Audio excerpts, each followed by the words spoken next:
কখনো বুলবুল, কখনো আমফান, কখনো ফণী, কখনো সুনামি, চলছে তো চলছেই। এখনো কোত্থেকে একটা চলে এসছে। গাফিলতি, অবশ্যই গাফিলতি, সেন্ট্রাল গভর্নমেন্টের গাফিলতি।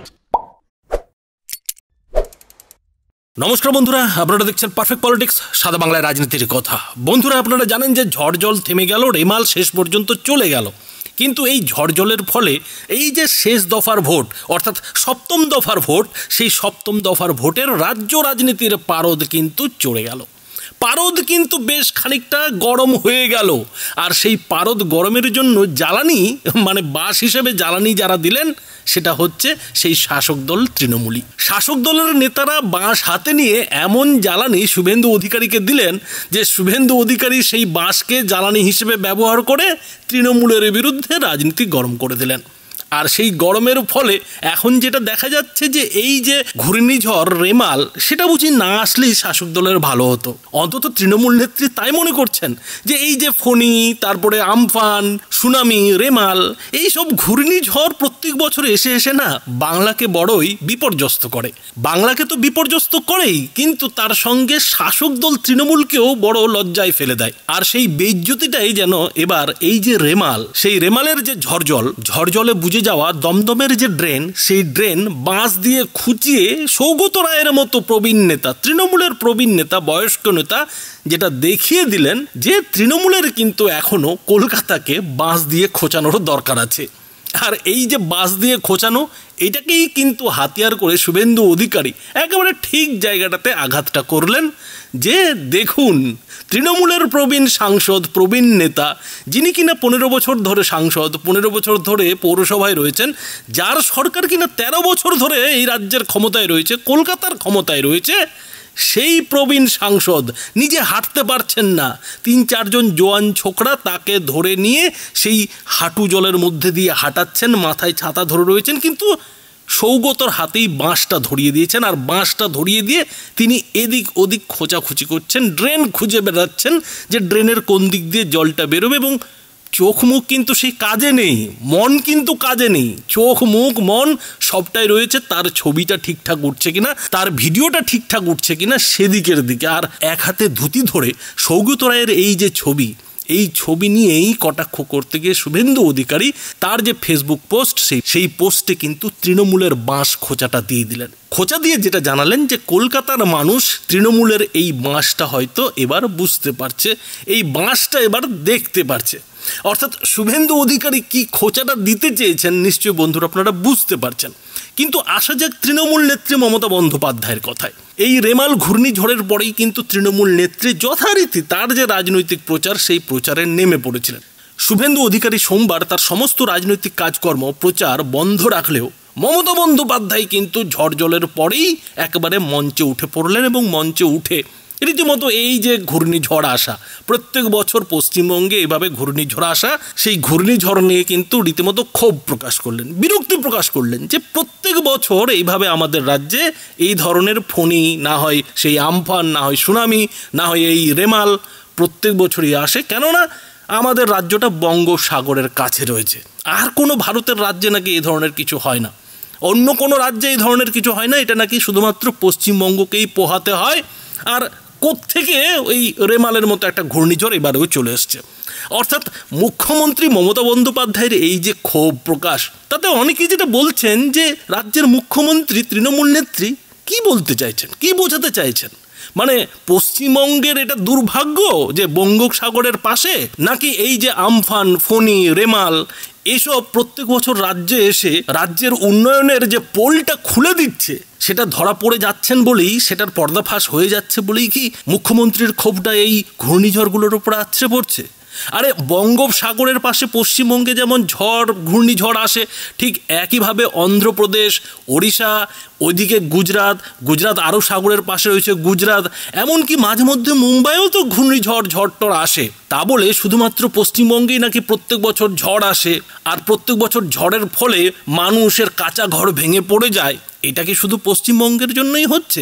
ওড়িশা, অন্ধ্রপ্রদেশ সেসব রাজ্যেও তো হচ্ছে। কই সেসব রাজ্যে তো এই ধরনের পরিস্থিতি কিংবা এই ধরনের রাজনীতি দেখা যায় না? সেই সব রাজ্যে তো এই কাঁচা ঘর ভেঙে মানুষ মারা যাচ্ছে, কিংবা রাজ্য সরকারকে প্রত্যেক বছর এ নিয়ে হাওমাও চাও করতে হচ্ছে যে কোথা থেকে টাকা আসবে, কি আসবে। এইসব নিয়ে তো আন্ধ্রপ্রদেশ কিংবা এই পাশের রাজ্য ওড়িশাতেও কোনো রাজনীতির ঘটনা ঘটে না, কিংবা এই নিয়ে কোনো রাজনীতি হয় না। কিন্তু পশ্চিমবঙ্গের দুর্ভাগ্য যে এ রাজ্যে কোনো একটা ছোটো মোটো ঝড় হলেও মানুষ মারা পড়েন, কাঁচা ঘর ভেঙে পড়ে, এবং সেই নিয়ে রাজনীতিও হয়। সে নিয়ে আবার কেন্দ্র রাজ্যর একটা রাজনীতির তরজা শুরু হয়ে যায়। তো এই রেমাল নিয়েও কিন্তু সেই রাজনীতির তরজাটা এরই মধ্যে শুরু হয়ে গেছে। আর এদিন সেই রেমালকেই রীতিমতো দুষে মুখ্যমন্ত্রী মমতা বন্দ্যোপাধ্যায় যা বলেছেন, বন্ধুরা ছোট্ট করে দেখুন।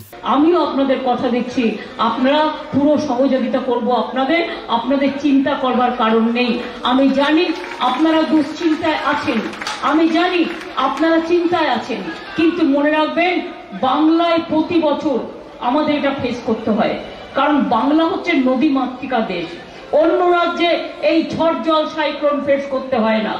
যত সাইক্লোন সব আমাদের বে অফ বেঙ্গল আছে বলে বে অফ বেঙ্গলের ওপর দিয়ে ঘূর্ণি আসে, কখনো উড়িষ্যা, কখনো বাংলা, কখনো বাংলাদেশ, এবং এটা আমাদের ফেস করতে হয়।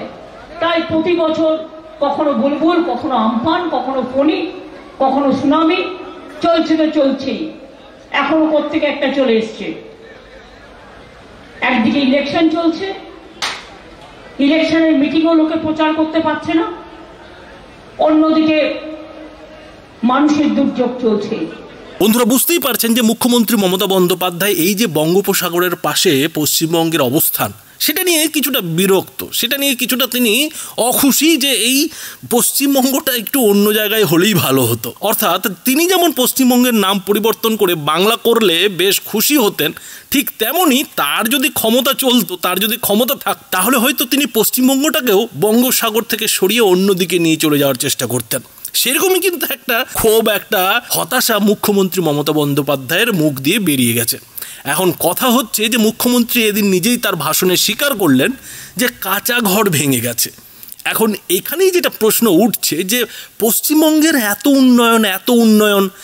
উন্নয়ন নাকি পৃথিবীর কোথাও হয়নি। কোনো রাজ্য তো দূরের কথা, ভারতের অন্য কোনো রাজ্যে তো দূরের কথা, পৃথিবীর কোথাও এত উন্নয়ন হয়নি। সেই উন্নয়নের রাজ্যে দেখা যাচ্ছে যে কাঁচা ঘর তাহলে থাকছে, এবং সেই কাঁচা ঘর এই রেমালের মতো ঘূর্ণিঝড় হলে ভেঙে পড়ছে, এবং সেটা কিন্তু মুখ্যমন্ত্রী নিজেই স্বীকার করছেন। আর এই যে মুখ্যমন্ত্রীর স্বীকারোক্তি, এখানে কিন্তু প্রশ্ন উঠছে যে তাহলে এই যে এত প্রধানমন্ত্রী আবাস যোজনা নিয়ে, বাংলার আবাস যোজনার টাকা নিয়ে এত বিতর্ক, সেই বিতর্কের পেছনে তাহলে সত্যি কারণ রয়েছে। খোদ মুখ্যমন্ত্রী মমতা বন্দ্যোপাধ্যায় বলছেন যে কাঁচা ঘর ভেঙে পড়েছে। তো কাঁচা ঘর ছিল, কাঁচা ঘরগুলো পাকা হয়নি কেন? অন্যদিকে তো দেখা গেছে যে যাদের বাড়ি একতলা, তারা এই বাংলা আবাস যোজনার টাকা বলুন কিংবা প্রধানমন্ত্রী আবাস যোজনার টাকা, সেই টাকায় তো দোতলা, তিনতলা, চারতলা পর্যন্ত বাড়িয়ে নিয়েছে। কিন্তু যেসব এলাকায় প্রত্যেক বছর ঘূর্ণিঝড় আছড়ে পড়ে, সেই সব এলাকায় এখনও কাঁচা ঘর তাহলে রয়ে গেছে। মুখ্যমন্ত্রী যদিও তার বক্তব্যের মাঝখানে ব্যাপারটা বুঝতে পেরেছেন বলে যেটা বলার চেষ্টা করলেন যে যাদের নাকি পাকা বাড়ি তারা সেগুলোও ভেঙে পড়েছে, তারাও পীড়িত হয়েছেন। তো কথা হচ্ছে যে কাঁচা ঘর পড়ুক কিংবা পাকা ঘর পড়ুক, রাজ্য সরকারকে এটা বুঝতে পারছে না, 13 বছর ধরে তৃণমূল সরকারকে এটা বুঝতে পারেনি যে প্রত্যেক বছর যখন একটা ঘূর্ণিঝড় আসছে, তাহলে যেসব এলাকায় এই ঘূর্ণিঝড় আসছে সেই সব এলাকার যত সব কাঁচা বাড়ি, সেগুলোকে আগে এই সরকারি আবাস যোজনার টাকা দিয়ে পাকা করতে হবে, পাকাপোক্ত করতে হবে। আর এই বাড়িগুলো যদি পাকাপোক্ত হয়ে যেত, তাহলে তো এই কাঁচা বাড়ি ভাঙার ঘটনা ঘটতো না। এবং এবারের যে রেমালের ঘূর্ণিঝড়, তাতে আমরা দেখলাম যে ফের এবার সুন্দরবনের দিকে বাঁধ ভেঙেছে, মেদিনীপুরের দিকে নাকি বাঁধ ভেঙেছে। তো এই বাঁধটাও বা প্রত্যেক বছর কেন ভেঙে যায়? কেননা মুখ্যমন্ত্রী নিজেই বলছেন যে প্রত্যেক বছর এই ধরনের ঘূর্ণিঝড় আসে। তো প্রত্যেক বছর যখন একই জিনিস ঘটছে, তো এমন কোনো কাজ এই উন্নয়নে এগিয়ে থাকা বাংলায় কি হয়নি যে যাতে প্রত্যেক বছর সেই বাঁধ ভেঙে না যায়, প্রত্যেক বছর সেই বাঁধকে নতুন করে বাঁধতে না হয়? আর এখানেই কিন্তু প্রশ্ন উঠছে যে আদৌ যে উন্নয়নের কথা মুখ্যমন্ত্রী এতদিন বলতেন, যে এগিয়ে বাংলার কথা তিনি বলতেন, এই রেমালের মতো ঘূর্ণিঝড় এসে তো সবই তছনছ করে দিচ্ছে, সব মিথ্যেগুলো তো পর্দাফাশ করে দিচ্ছে। এবং ভোটের শেষে, মানে 7ম দফা ভোটের ঠিক আগে এই যে রেমালের হাজির হওয়া, তাতে অনেকেই যেটা মজা করে বলছেন যে মুখ্যমন্ত্রী চাইছিলেন যে এই ঝড়টা যদি আসতেই হয় 7 দফা ভোটের পরেই আসতো, ভোটটা কেটে যাওয়ার পরে অন্তত আসতো, তাহলে অন্তত এই ব্যাপারটা নিয়ে তৃণমূলকে এতটা অস্বস্তিতে পড়তে হতো না, ওই সৌগত রায়কে অন্তত বাঁশ নিয়ে নর্দমার জল পাস করতে রাস্তায় নেমে পড়তে হতো না, এই বৃদ্ধ বয়সে অসমর্থ শরীরে এভাবে ক্রেনের উপরে মানে ক্রেন চালানোর ছবি তুলতে হতো না। তো এই যে রেমাল, এই রেমালটা কিন্তু সত্যি সত্যি তৃণমূলের জন্য মানে বিজেপির হয়েই হয়তো কাজ করেছে এমনটাই মুখ্যমন্ত্রী বলতে চাইছেন। মুখ্যমন্ত্রী কি বলবেন, তার যিনি নেত্রী মানে এবারে সজল ঘোষের বিরুদ্ধে বরানগরে যাকে তৃণমূল নেত্রী মমতা বন্দ্যোপাধ্যায় প্রার্থী করেছেন, সেই সায়ন্তিকা ব্যানার্জি, তিনি তো বলেই দিলেন যে এটা কেন্দ্রের ষড়যন্ত্র। অর্থাৎ যেটা দেখা যাচ্ছে যে এই রেমালের মতো ঘূর্ণিঝড়কেও তৃণমূল কিংবা তৃণমূলের নেতারা কিন্তু বিজেপির ষড়যন্ত্র, কেন্দ্রের নরেন্দ্র মোদী সরকারের ষড়যন্ত্র বলে কিন্তু বাঙালিকে, বাংলার মানুষকে খাইয়ে দিলেন। আর বাংলার মানুষও আমরা সেটা খেয়েও গেলাম, হাততালি মারলাম। মুখ্যমন্ত্রী এই রেমালে ঘূর্ণিঝড়ে কাঁচা বাড়ি ভেঙে পড়েছে, সেগুলো আবার সারাই করবেন, সেই সব লোকেদের আবার টাকা দেবেন। আহা, কত আনন্দের বিষয়, আমাদের কত দরদি মুখ্যমন্ত্রী, আমরা জোরে কিন্তু হাততালিও দিলাম। আর আবার সামনে বছর এ ধরনের একটা ঘূর্ণিঝড় আসবে, যেমনটা কিনা মুখ্যমন্ত্রী নিজেই বললেন যে প্রত্যেক বছরই কিছু না কিছু আসে। তো এই যে আমরা গোল গোল একটা চক্রের মধ্যে ঘুরছি, যে প্রত্যেক বছর ঝড় আসবে, প্রত্যেক বছর কলকাতায় জল জমবে, সে যে সরকারই থাকুক না কেন, তৃণমূল সরকার 13 বছর থাকার পরেও কিন্তু যে কলকাতার বুকে জল জমবে, এটা যেন আমাদের বাঙালিদের জন্য চরম সত্যি হয়ে গেছে। এর পরেও কিন্তু আমরা সেই গুজরাটের মতো কিংবা মহারাষ্ট্রের মতো, নিদেন পক্ষে আমাদের পড়োশি ওড়িশার মতো কিন্তু তৈরি হব না, ওদের মতো করে কিন্তু আমরা নিজেদের কথা ভাববো না যে কি এমন জিনিস করলে এই ধরনের ঘূর্ণিঝড়ে আমাদের তেমন কোনো প্রভাব পড়বে না, আমাদের কেন্দ্রের কাছে টাকা দরকার হবে না, কিংবা যে মানুষরা ক্ষতিগ্রস্ত হবেন সেই মানুষদের ক্ষতির পরিমাণটা কম হবে, সেইটা নিয়ে আমরা ভাববো না। কিন্তু আমাদের বাংলা এগিয়ে যাবে, উন্নয়নে বাংলা কিন্তু সবার শীর্ষে থাকবে, সবার উপরে থাকবে, এটাই আমাদের কিন্তু ভবিষ্যতেও হয়তো দেখতে হবে। বন্ধুরা, এই বিষয়ে আপনাদের মতামত কি তা অবশ্যই এই ভিডিওটির নিচে কমেন্ট বক্সে লিখে জানাবেন। ধন্যবাদ।